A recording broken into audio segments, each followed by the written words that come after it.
Assalamualaikum warahmatullahi wabarakatuh.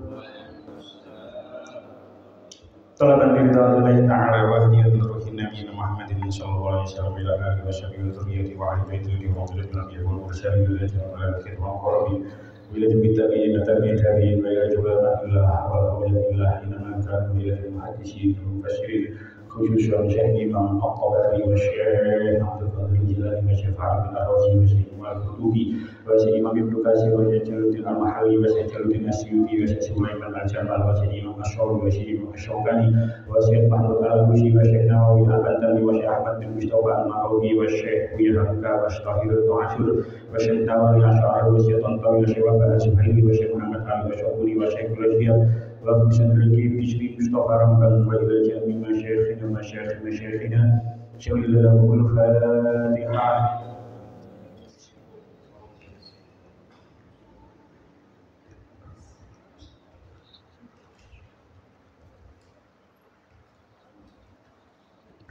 Bismillahirrahmanirrahim. Kita lanjutakan surah Al-Baqarah ayat 150 kansal.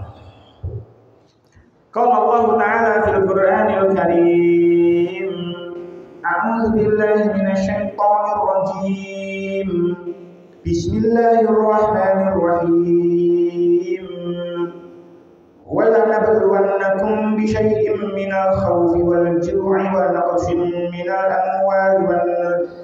amwali wal anfusi was samarat wa basyiris sabirin alladzina idza asabatuhum musibah qalu inna lillahi wa inna ilaihi raji'un ulaika 'alaihim shalawatun min rabbihim wa rahmah wa ulaika humul muhtadun. Wala nabluwannakum lan jekti nyumpa sapa ingsun kum ing sira kabeh bisain kelawan suwiji-wiji minal khaufi saking wedi wal ju'i lan nolih maksude kelaparan wa naqsin lan kekurangan minal anwali saking pira-pira bondo wal anfusi lan pira-pira awak wasamarati lan pira-pira woh-wohan wa basyir lan berbunga sapa sira kabeh as-sabirina ing wong wa basyir lan berbunga sapa sira Muhammad maksude as-sabirina ing wong kang padha sabar-sabar kabeh. Allazina utawi sifate sabirin iku allazina wong akeh iza asabatsu nalikane ngenani hum ing alladzina apa musibatan perkara kang ala kalu mongko padha ngucap supaya si alladzina ngucapin apa inna lillahi wa inna ilaihi raji'un.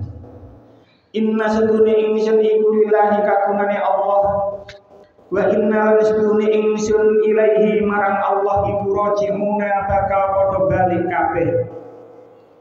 Ulaika utai mengkono-mengkono sabirin iku alaihim ing atase ulaika sholawatun utawi pira-pira rahmat yurrabbihim saking pangerane ulaika wa rahmatun lan nikmat wa ulaika utawi mengkono-mengkono alladzina iza asabathum hum ya ulaika iku al-muhtaduna wong kang padha oleh pituduh kabeh. Kita syarahipun 155, 157. Wis dadi kersane pangeran Allah ngersakaken nyuba marang umat Islam kelawan cuba kuwatir, wedi, larang pangan, kekurangan bondo, kekurangan tenaga, lan woh-wohan. Nalika ana cuba kang mengkono iku bejo banget wong-wong kang padha sabar. Jalaran sapa kang sabar tabah bakal tampa bebungah swarga. Sapa wong-wong kang sabar iku yaiku wong kang nalika tampa belahi nuli maos innalillahi wa inna ilaihi raji'un. Tegese kabeh mau kagungane Gusti Allah taala lan kita kabeh bakal den balekaken marang Allah Ta'ala. Wong-wong kang padha sabar tabah mau bakal oleh pengapura lan nikmat saking Allah Ta'ala. Lan wong-wong kang padha sabar mau sebenere wong-wong kang oleh pituduhe Allah Ta'ala. Tiga ayat. Walanabluwannakum, dan sungguh kami benar-benar akan memberikan cobaan kepada kamu semua. Bisyai'in, dengan sedikit, minal khaufi, ketakutan, dari ketakutan, wal ju'i, lan kelaparan, wa naqsin minal amwali, dan kekurangan harta, wal anfusi, dan jiwa, wasamaroti, dan buah-buahan.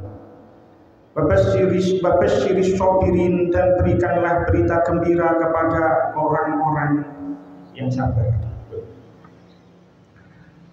Walanabluwannakum, tanggone tafsir jenenge tafsir Al-Wasit. Tafsir Al-Wasit niki tafsir karangan Syekh Sayyid Tontowi. Syekh Tontowi ini merupakan Syekh Al-Azhar. Tenggone tafsir Al-Wasit niki Profesor Quraisy niki sering mencuplik pendapatnya Sayyid Tontowi, karena mungkin panjang beliaunya Profesor Quraisy itu mengenyam pendidikan di Universitas Al-Azhar, dan Sayyid Tontowi niki adalah Syekh Al-Azhar, yang mana Syekh Al-Azhar itu gelar tertinggi di atas mufti. Terus wis cara nang kene rektor, wis betul maneh sing luwih dhuwur maneh. Jadi tertinggi itu adalah Syekh Al-Azhar. Jadi Sayyid Tontowi. Sayyid Tontowi niki seto dereng begitu lama, lahir tahun 1928, meninggal tahun 2010, dereng begitu lama. Kalau ada tafsirnya, tengok berikut Syekh Tontowi mengatakan walanabluwannakum minal balwa wal balai. Walanabluwannakum niku saking kata balwa, saking kata bala. Wa huwa al-imtihanu wal ikhtibaru. Maknane walanabluwannakum itu adalah imtihan. Imtihan itu memberikan cobaan, nyubuh, memberikan ujian atau memberikan pemberitahuan, ikhtibar. Nah, walanabluwannakum niki didahului oleh lam taukid. Kali tanggone mriki dikatakan walanabluwannakum lam yakti. Terlafaz walanabluwannakum ini ada dua huruf taukid, lam kali nun. Terus maknanya kepingin benar-benar pas sesuai dengan huruf taukidnya, jadi memaknai walanabluwannakum niku dan sungguh kami benar-benar akan memberikan kamu cobaan. Terus karena ada dua huruf taukid, jadi lamnya sungguh, terus nunnya benar-benar. Jadi ada dua kali penekanan karena ada dua huruf taukid tenggoni ayat walanabluwannakum. Nah, walanabluwannakum niki itu adalah fi'il mudhari. Iki dipetani titik-titik. Walanabluwannakum itu adalah fi'il mudhari, yang mana fi'il mudhari itu mempunyai makna istiqbal yang akan datang atau bermakna terus-menerus, sedang atau akan. Jadi terus-menerus. Jadi seseorang yang urip nang dunya, konsekuensinya urip niku pasti dicoba karo pangeran. Pasti mendapatkan ujian dari pangeran, pasti.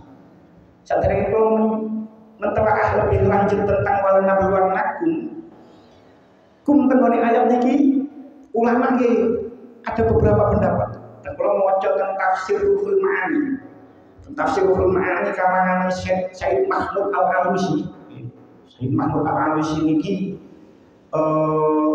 ulama sing sampun lahir sudah ratusan tahun yang lalu, lahirnya 1802. Lahirnya 1802. Meninggal 1854. Terus hampir 200 tahun yang lalu. Niku tenggone tafsirul ma'ani niku dikatakan nggih. Walanabluwannakum kum tenggone ayat niki. Khitabnya amun lisairil mukminin.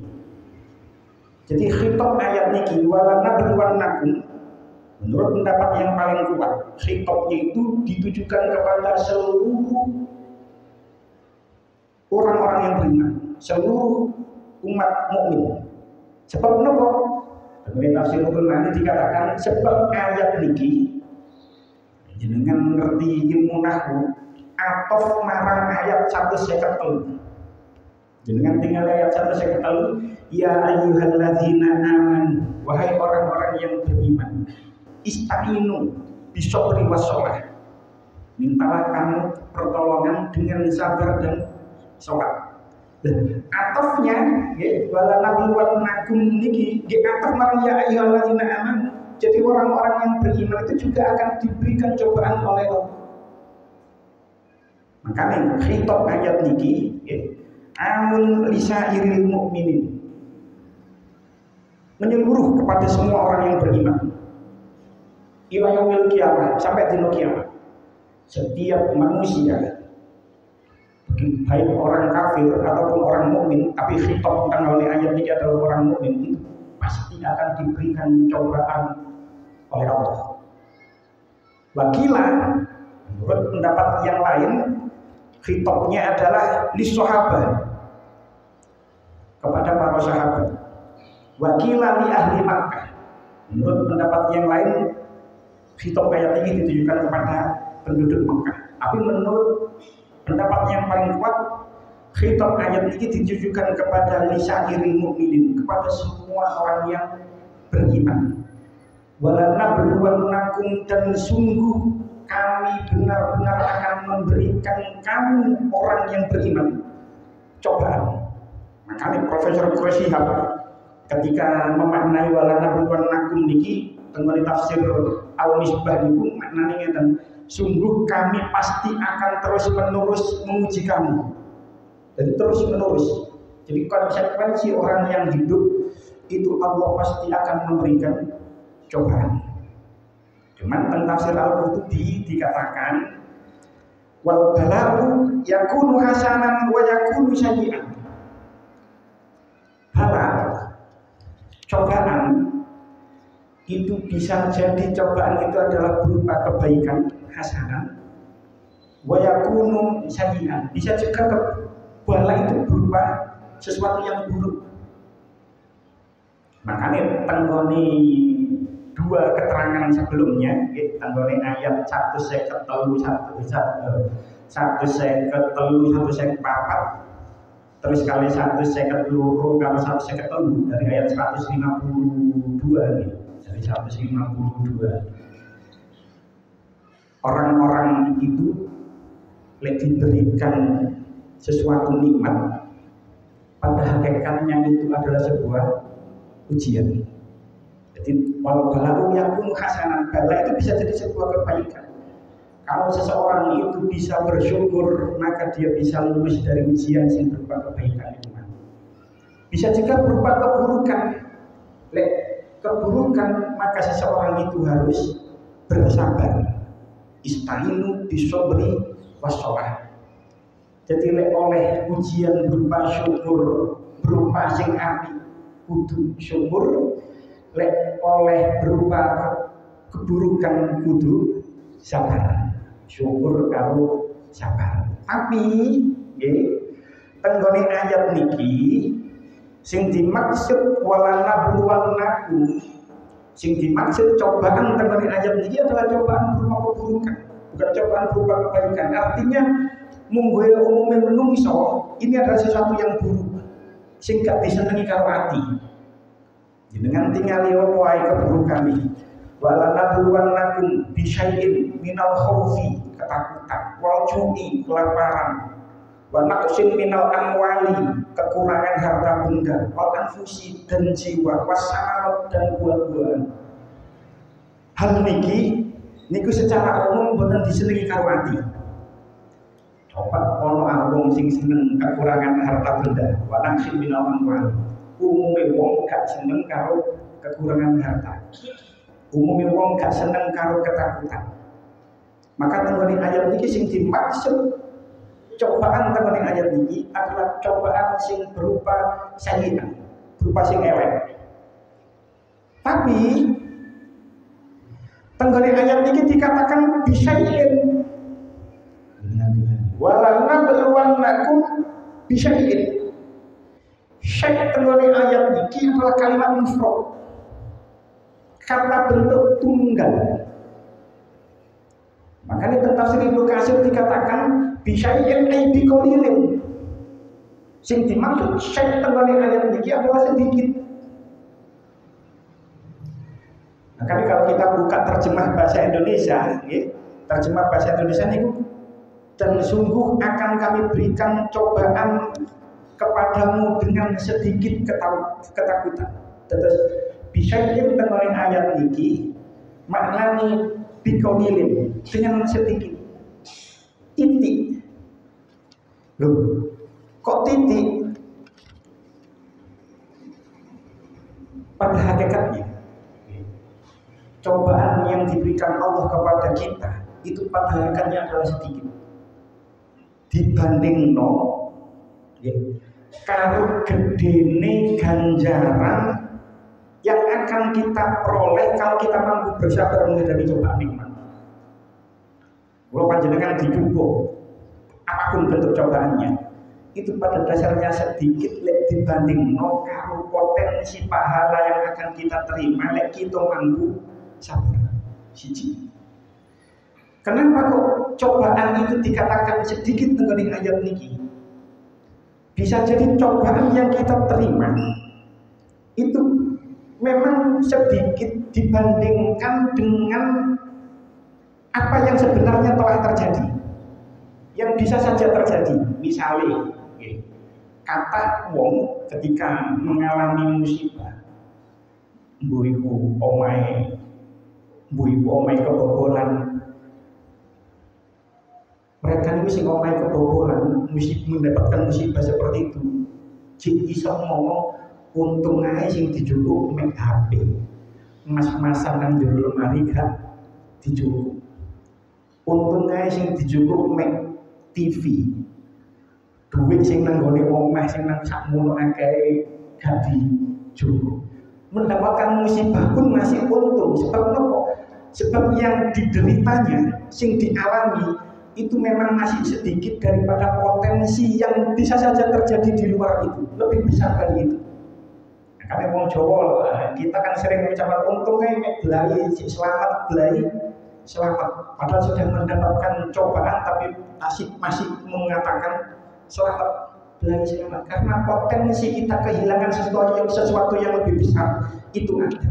Jadi makanya cobaan itu pada hakikatnya sedikit dibandingkan potensi kita lebih besar mendapatkan hal yang lebih besar daripada yang kita alami pun. Sing nomor 3, cobaan itu pada hakikatnya sedikit jika dibandingkan dengan nikmat Allah, maka cobaan yang dialami oleh seseorang itu tidak ada apa-apanya sama sekali. Kulo kali panjenengan wis oleh nikmati Allah itu bahkan ketika kulo kali panjenengan tasih tenggoni alam kandungan, tenggoni kandungan ibu, itu kita sudah mendapatkan nikmat, lahir mendapatkan nikmat, meripat sakit ningali anggota tubuh normal kabeh, sakit melampah, sakit ningali panca indera sakit berfungsi dengan sempurna. Maka kalau kita melihat nikmat-nikmat Allah yang telah diberikan oleh Allah kepada kita, maka pada dasarnya cobaan yang kita terima itu sedikit. Jadi lek dicupu karo pangeran, maka ingatlah nikmat yang telah diberikan Allah kepada kita, maka sesungguhnya cobaan itu adalah sedikit. Jadi niki gampang ngomongnya, tapi prakteknya sih prakteknya sih angel. Tapi memang di tafsir-tafsirnya dikatakan seperti itu. Cobaan itu sedikit dibandingkan dengan nikmat yang telah diberikan kepada Allah, kepada kita. Kenapa kok Allah itu memberikan cobaan kepada orang-orang yang beriman? Wa nabluwannakum bisyai'in. Kenapa kok Allah itu memberikan cobaan kepada orang-orang yang beriman? Dan tafsir Al-Qurtubi dikatakan ada 3. Lanam tahinannakum lina'lamal mujahida was-sabira ilma muayyanatin hatta yaqa 'alaihi jazaa. Kenapa kok Allah memberikan cobaan kepada orang-orang yang beriman? Jawaban yang pertama, dan tafsir Al-Qurtubi dikatakan agar terlihat orang yang bersungguh-sungguh, agar terlihat orang yang benar-benar sabar, hatta yaqa 'alaihi jazaa, sehingga dia akan mendapatkan balasan dari Allah. Jadi ngerti endi sing wong sing temen, endi wong sing sabar, endi wong sing gak sabar menerima musibah, menerima cobaan. Maka Allah akan memberikan balasan kepada orang yang mampu sabar menghadapi ujian yang diberikan oleh Allah. Sing nomor 1. Sing nomor kali wakila innamal tulu bihadza yakuna ayatan liman ba'dahum. Allah memberikan cobaan kepada orang-orang yang beriman agar menjadi pelajaran bagi orang-orang setelahnya. Kalau kalian panjenengan diberi cobaan saat ini agar menjadi pelajaran bagi anak cucu generasi setelah kita. Orang-orang dahulu mendapatkan cobaan agar kita menjadikan pelajaran bahwasanya orang-orang dulu pun juga mendapatkan cobaan. Sing nomor 3, wakila a'lamahum bihadzal yakunu ala yaqini minhu annahu yusibuhum fayuwattinu anfusahum alaihi. Gusti Allah itu memberikan kabar, ikhtibar, memberikan kabar kepada mereka orang-orang yang beriman, agar wong-wong sing beriman itu yakin, terus dia akan mempersiapkan diri kalau akan mendapatkan cobaan. Jadi kalau kita sudah diberitahu oleh Allah, nanti awakmu bakal oleh cobaan koyok ini, kita itu akan mempersiapkan diri. Wis yakin karek nglakoni sabari. Makanya dengan itu dikatakan wala nabluwannakum bisyai'in, lanjutannya ayat minal khaufi. Apa saja bentuk cobaan yang diberikan oleh Allah kepada orang-orang yang beriman? Cobaan yang pertama adalah minal khaufi, ketakutan. Sing dimaksud ketakutan tengene ayat niki, nggih. Tengene tafsir Al-Qurtubi dikatakan menurut pendapat Ibnu Abbas, ayat khauful adwi, ketakutan terhadap musuh. Biyen panjenengan sering berperang, sering berperang, sehingga kalau kita berhadapan dengan musuh, dikepung oleh musuh, niku kita itu mengalami ketakutan. Bayangkan, alhamdulillah kalau kali panjenengan saat ini sudah tidak ada peperangan lagi. Tapi bayangkan 100 tahun yang lalu Mbah Buyut awak dewi, betapa takutnya generasi sebelum kita, ya, 3 generasi, 4 generasi sebelum kita, Mbah Buyut kita, ketika peperangan itu terjadi. Ya apa pas wayahe hari santri, pas wayahe hari pahlawan, mereka mempertahankan kemerdekaan, betapa takutnya mereka. Itu adalah salah satu cobaan yang diberikan oleh Allah kepada orang-orang yang beriman. Lanjutannya ayat wal-ju'i, dan kelaparan. Menurut tafsir Al-Qurtubi dikatakan, menurut pendapat Ibnu Abbas, al-ju' tengene ayat ini karena musim paceklik dan musim kemarau. Ketika kita saniki wis musim mulai hujan.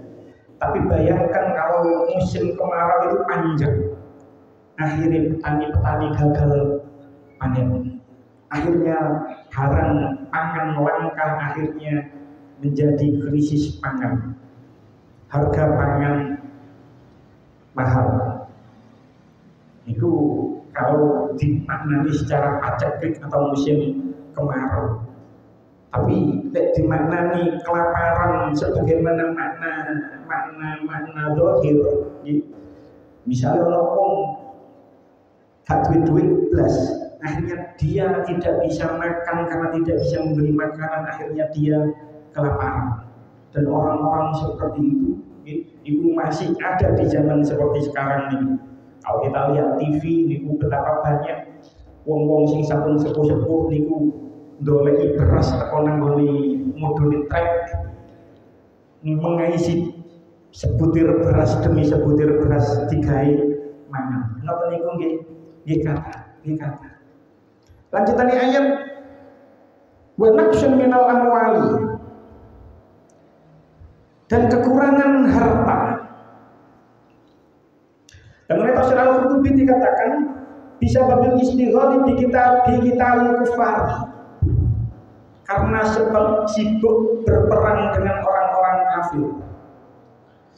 Karena dulu niku ketika ayat niki turun itu masih sering berperang, sehingga ketika perang itu dia tidak mendapatkan pemasukan gampangannya, sehingga dia kekurangan harta. Niku zaman dia. Tapi kalau zaman saat niki tidak bisa kita pungkiri, saat ini Indonesia sedang tidak baik-baik saja. Secara ilmu pengetahuan, kita itu sedang mengalami deflasi. Kita mengalami deflasi itu sejak bulan Mei 2024. Itu sampai sekarang itu terjadi. Apa deflasi? Deflasi itu benar harga itu turun, harga itu tidak naik, bukan seperti inflasi. Harga itu bukan turun, tapi perputaran uang itu tidak ada. Sehingga karena perputaran uang itu tidak ada, akhirnya daya beli masyarakat turun. Daya beli masyarakat turun. Tidak bisa kita pungkiri, nyambut gaya opo saya sepi. Itu sudah terjadi secara statistik, ya, itu sejak bulan Mei. Itu kita mengalami deflasi. Deflasi coro ayat tenggone ayat niki wa naqsin minal amwali. Makanya ini kabinet merah putih baru terbentuk, ya. Kabinet merah putih baru terbentuk. Ngomong sing padha duwe akeh. Ini kita sih melihat wait and see, menunggu dan melihat. Ya opo iki pemerintah baru ini kebijakannya bagaimana? Ini mungkin masih bertahan sampai 6 bulan ke depan. Hal seperti ini. Kabinetnya sangat gemuk, menterinya orang 48, wakil menterinya oleh 55, sangat banyak sekali. Sangat gemuk sekali.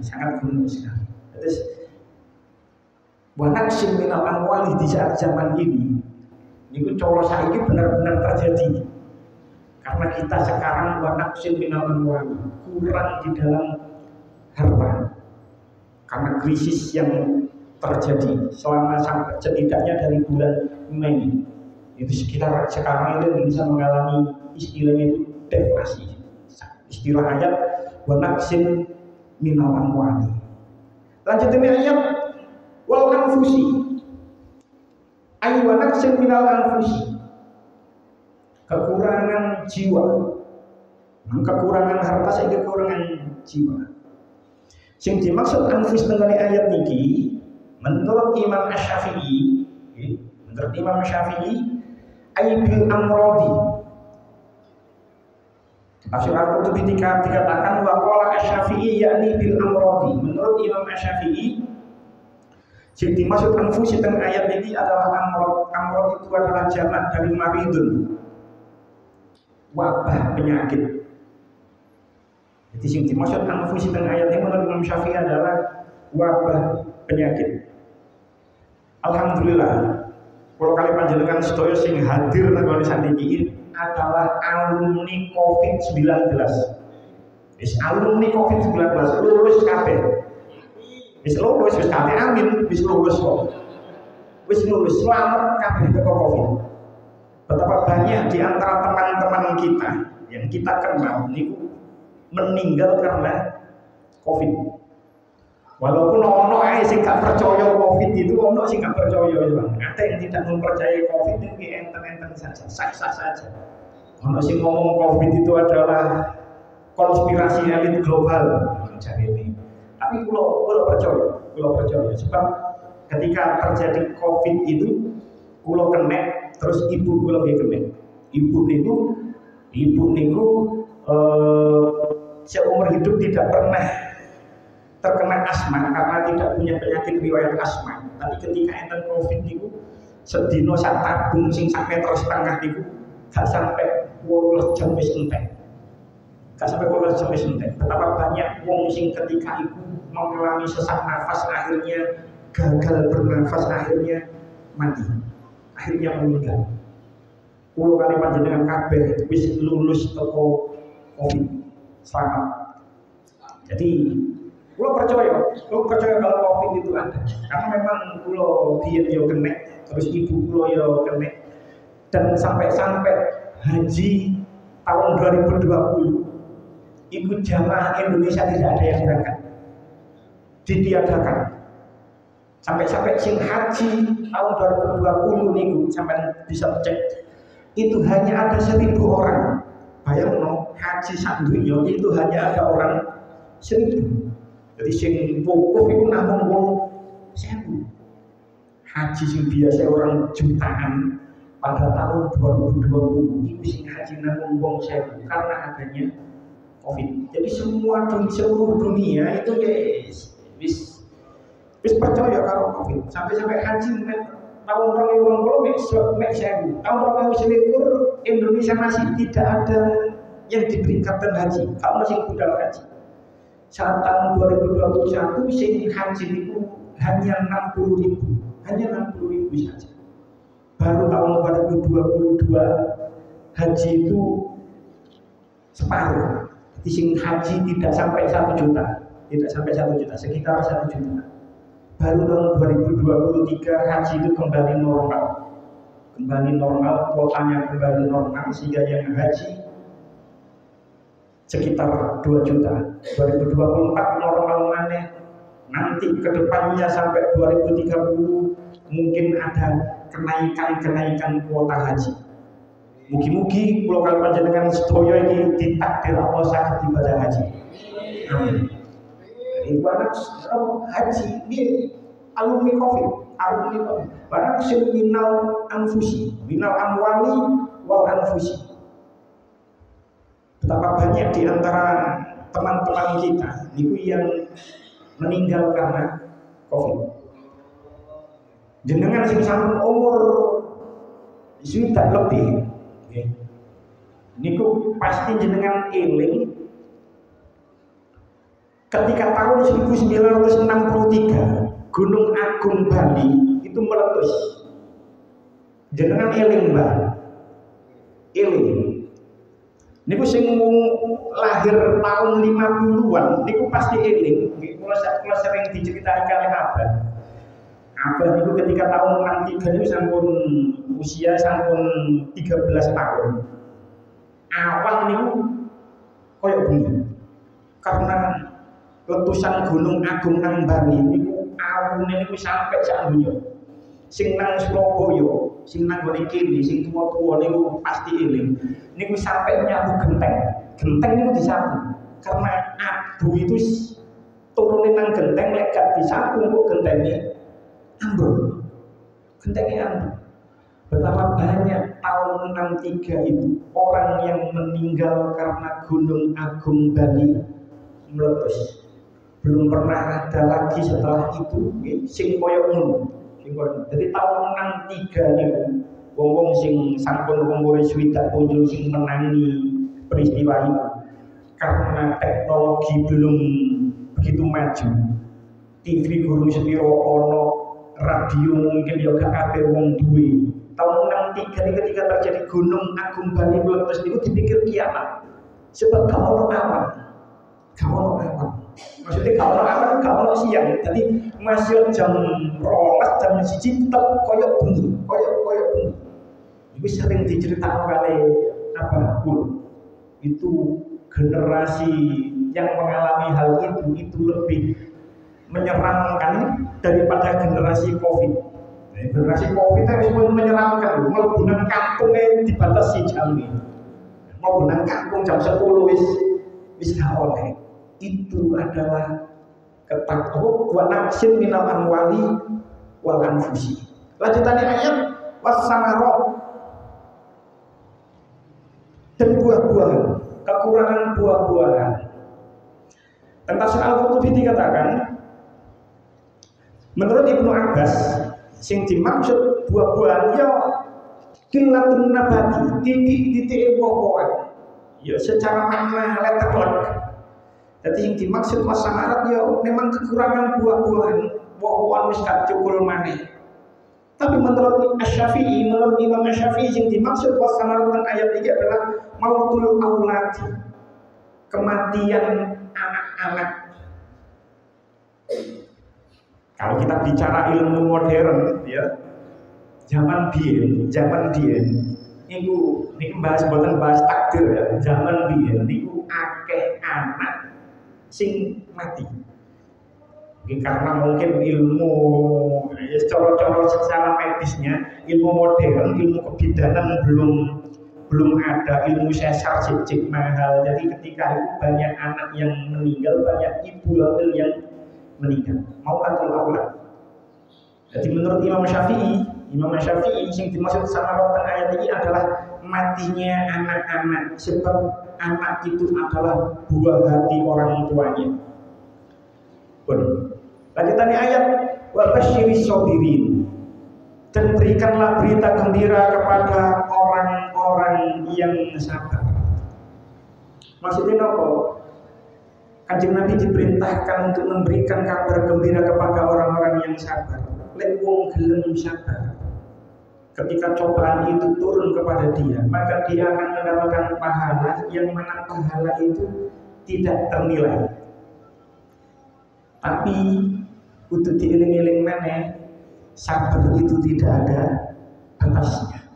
Sebab pahalanya pun juga tidak ada batasnya. Jadi karena sabar itu tidak ada batasnya, maka pahala sabar iku yo gak iso dihitung. Tidak bisa dihitung pahalanya sabar. Tapi sing kudu dieling,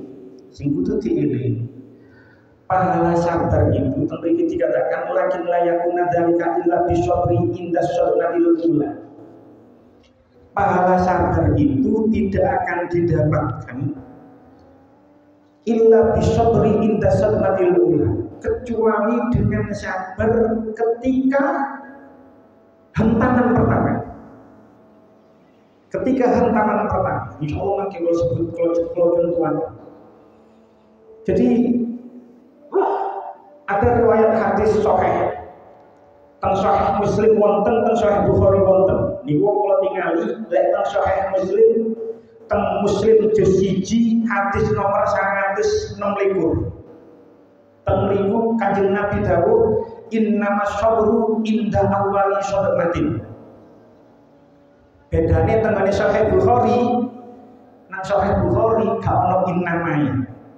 Lek nang sahih Bukhari nggih juz 1 hadis nomor 1302.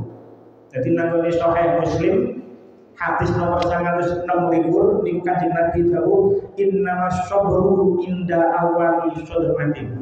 Tapi teng sahih Bukhari hadis nomor 1302 as-sabru inda sadaqatil ula. Sabar itu adalah pahala sabar. Lek boten nanti nama pahala sabar itu terdapat pada hentaman yang pertama. Maknanya hadis niki nopo? Wong lek kepingin oleh pahala sing tidak terkira ketika dia mendapatkan musibah, maka didelok ketika mendapatkan pertama kalinya.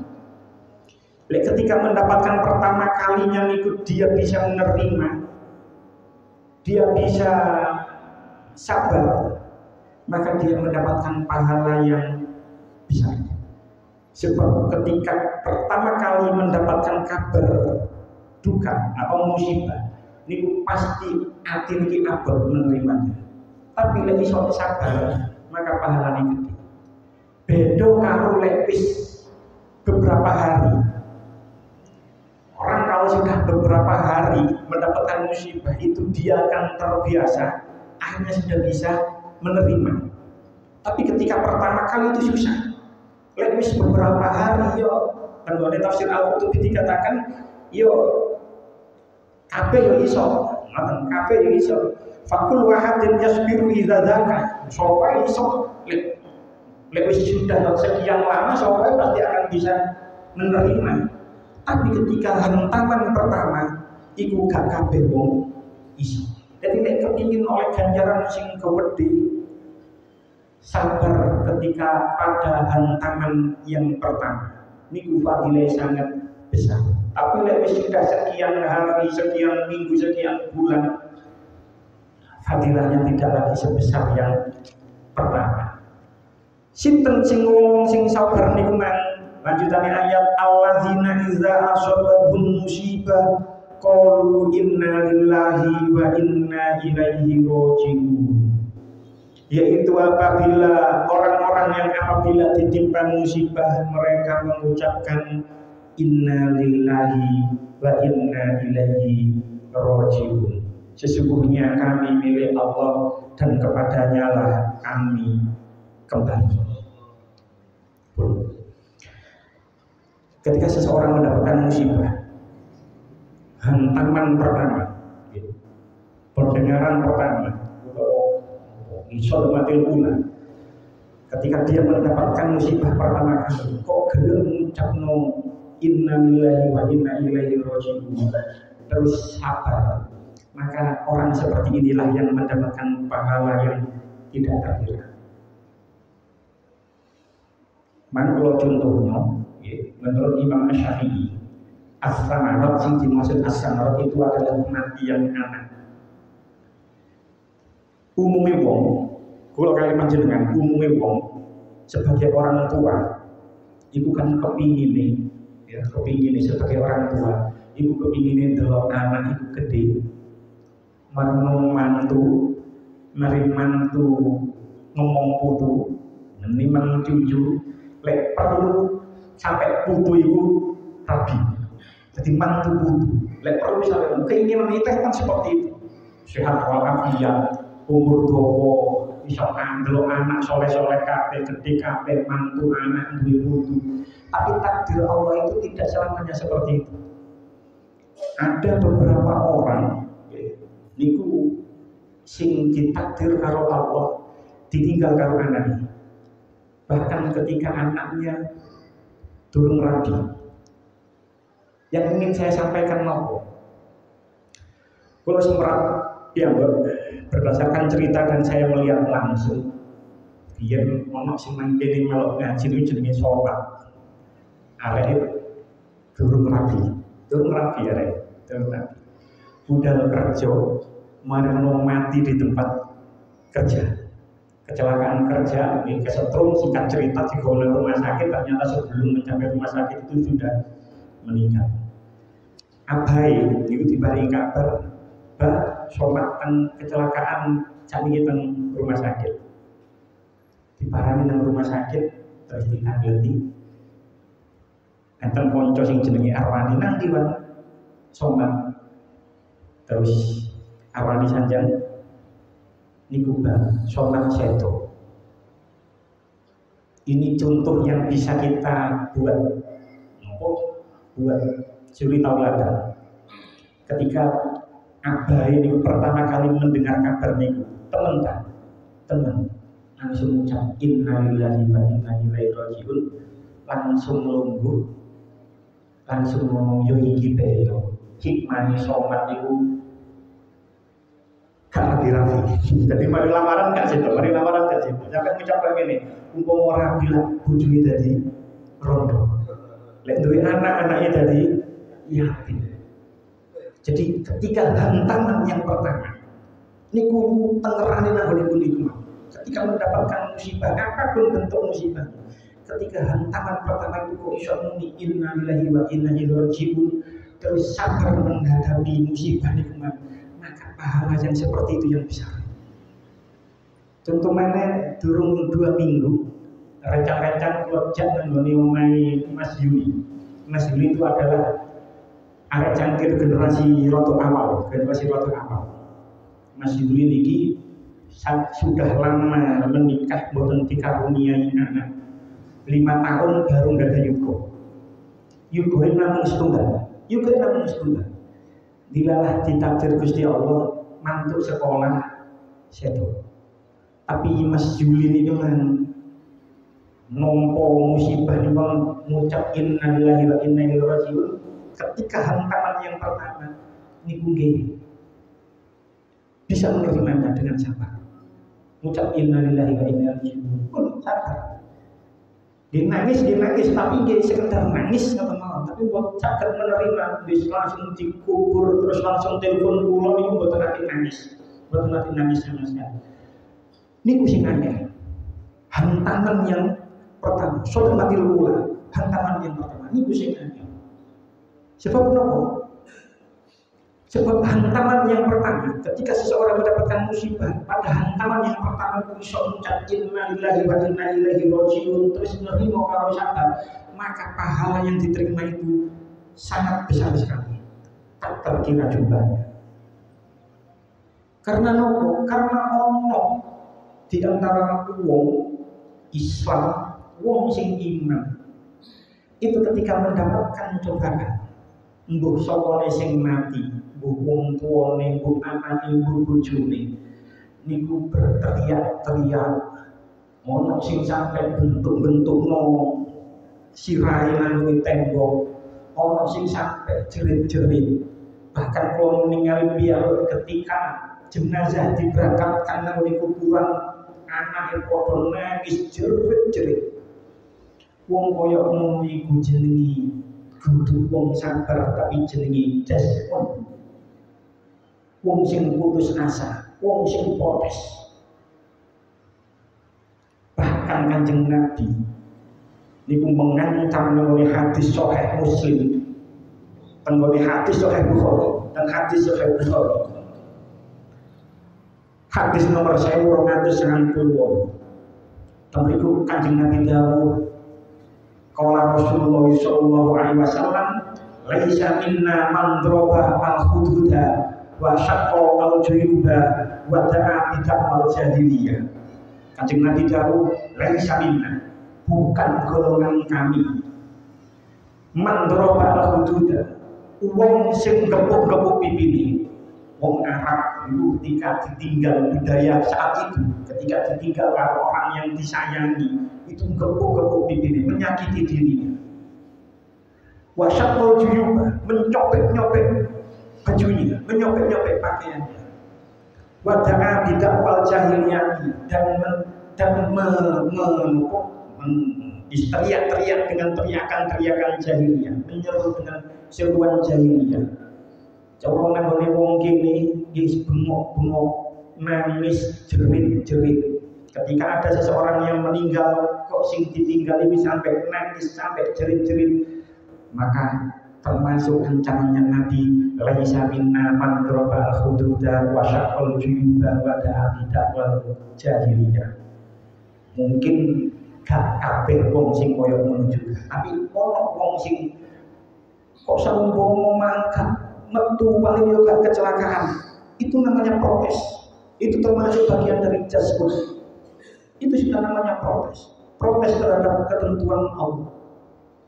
Ya Allah, ini tasih menom kok dipendhet sing tasih menom dereng mati. Umpama sing ngomong kaya ngono, ditinggal anake mati, anake tasih cilik, tasih menom kok mboten kula wae sing dipundhut. Itu termasuk bagian dari jasmon. Protes. Dan itu haram, dan itu dosa. Maka dari itu jadi memang balik mana niki ngomongin gampang tapi prakteknya sing akeh.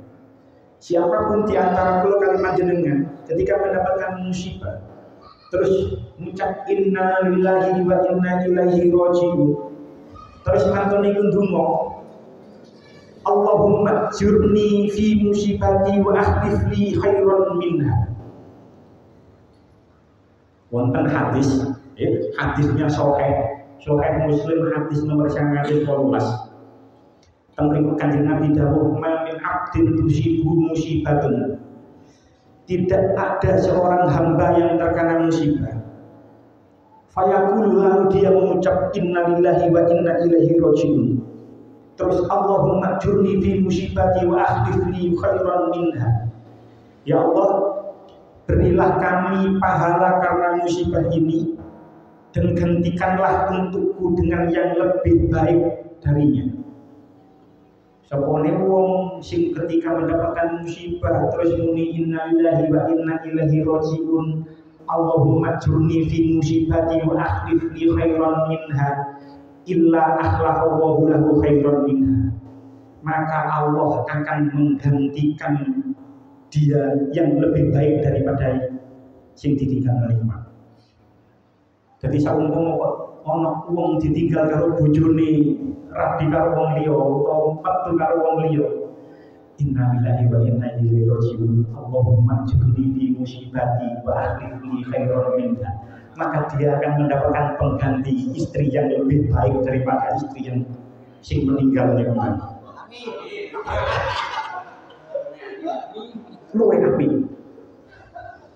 Lek ditinggali wis biyen ngucape saiki yo gak apa-apa. Gak apa-apa. Gak apa-apa. Bae gak rapi-rapi soalnya gak ngucapno donga niki. Ngucapno donga niki. Innalillahi wa inna ilaihi rajiun.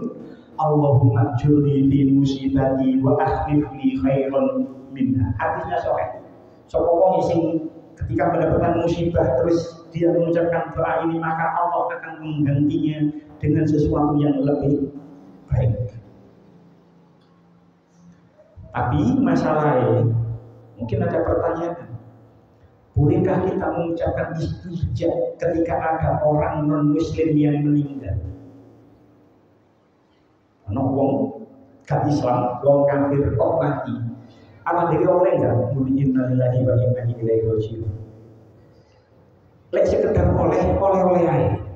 Sebab di dalam kalimat innalillahi wa inna ilaihi rajiun itu ada kalimat istirja. Itu adalah ikhtibar, mengkhabarkan kalau semua itu akan kembali kepada Allah. Kita itu milik Allah dan kita semua itu akan kembali kepada Allah. Tapi lek iso gak bisa. Sebab itu sebenarnya pengkhususan kepada umat Islam. Pengkhususan kepada umat Islam. Tapi lek sekedar oleh, ya oleh aja.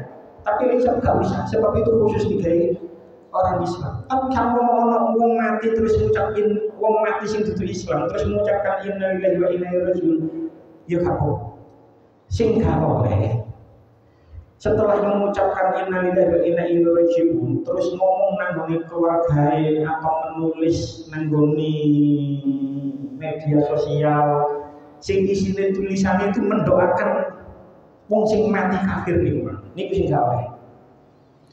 Misale ono wong Nasrani, wong api, sering bertetangga itu baik, bersosial masyarakat itu baik, kerja bakti yo teko, ambek tonggo yo api, sering nulungi wong sing miskin misalnya.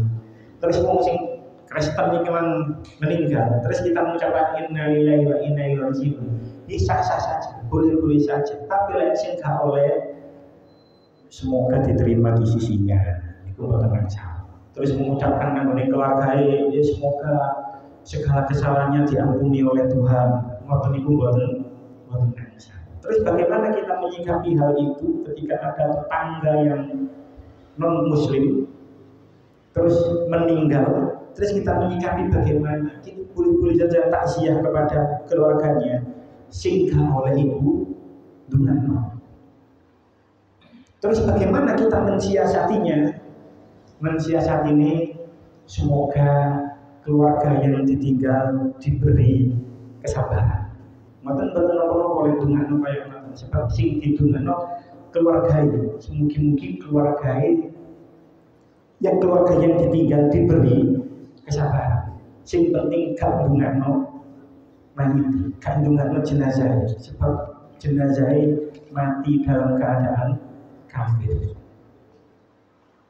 Bahkan kalau sing mati itu adalah musuh Islam, kita itu seharusnya bersyukur.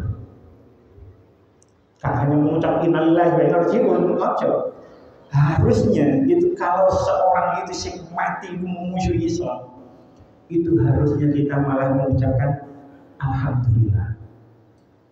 Misal Perdana Menteri Israel, Sopo itu, saiki Benyamin Netanyahu Sopo itu, kok mati misalnya menetepi agama ini, ya gak oleh hidayah, gak oleh Islam. terus dia mati, maka kita berhak bahkan disebut sunnah mengucapkan alhamdulillah. Sebab apa? Kanjeng Nabi ketika diberi tahu, diberi kabar kalau Abu Jahal itu mati, itu Kanjeng Nabi dawuh alhamdulillahi nasara abdahu wa a'azza dinahu. Kalau betul kitab tentang kitab Al-Adhkar karangan Imam Nawawi, kitab Al-Adhkar karangan Imam Nawawi teng halaman 133. Babu mayaqulu idza balagha mautu adwil Islam. Bab yang menerangkan tentang ucapan ya, apabila sampai kepada orang lingkungan kabar tentang matinya musuh Islam. Dan ini diceritakan rawaina fi kitab Ibnu Sunni, diceritakan diriwayatkan dari kitab Ibnu Sunni an Ibnu Mas'ud radhiyallahu anhu, dari Ibnu Mas'ud. Kitab Al-Adhkar karangan Imam Nawawi. Imam Ibnu Mas'ud dawuh, "Ataitu Rasulullah sallallahu alaihi wasallam." Saya datang kepada Rasul. Fakultu, kemudian saya berkata, "Ya Rasulullah, qad qatala Allahu azza wa jalla Abu Jahal." Wahai Rasulullah, Allah telah benar-benar membunuh Abu Jahal. Faqala, terus Nabi dawuh, alhamdulillahi nasara abdahu wa azza dinahu.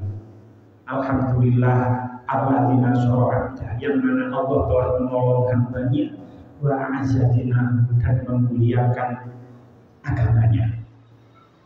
Tapi wingi niku ana wong NU sing nemen NU ni, sing nemen delese tokoh NU. Ketika Ustaz Salafi Abu Yazid, ya Abu Yazid sing sedo ni. Ketika Abu Yazid sedo, niku malah dia mengucapkan alhamdulillahilladzi nasara abdahu wa azza dinahu. Podo Islam. Niku ono temenan, niku jenengan cek nanggone YouTube-nya niku ono cek. Turun dihapus sampai teh. Niku bagaimana bisa seseorang yang mengucapkan la ilaha illallah kok diarani musuh Islam? NU ya NU, tapi yo ojo fanatik. Wong ketika Ustaz Yazid saya temukan kula kalilar-lar niku soal ghaib terus kula kirimi tahlil barang kok. Kula kirimi tahlil barang sampai arek-arek niku. Wong foto-foto sholat yang menghadap Ka'bah. Bahkan Ustaz Yazid sebelum seto niku beliau menunaikan ibadah haji. Kok dikatakan alhamdulillahilladzi nasara abdahu wa azza dinahu. NU tapi ojo ndeles, ojo fanatik. Nah, niku kejadian. Kaya ngono niku kejadian. Jadi maksudnya apa? Kalau seseorang yang meninggal itu adalah musuh Islam, maka sesuai dengan apa yang dilakukan oleh Rasulullah, maka kita sepatutnya bersyukur.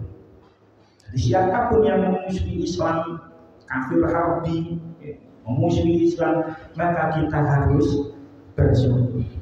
Lanjutan ayat, ulaika alaihim sholawatun min rabbihim wa rahmah wa ulaika humul muhtadun. Mereka itulah yang mendapatkan keberkahan yang sempurna dan rahmat dari Rabb-Nya, dan mereka itulah orang-orang yang mendapat petunjuk.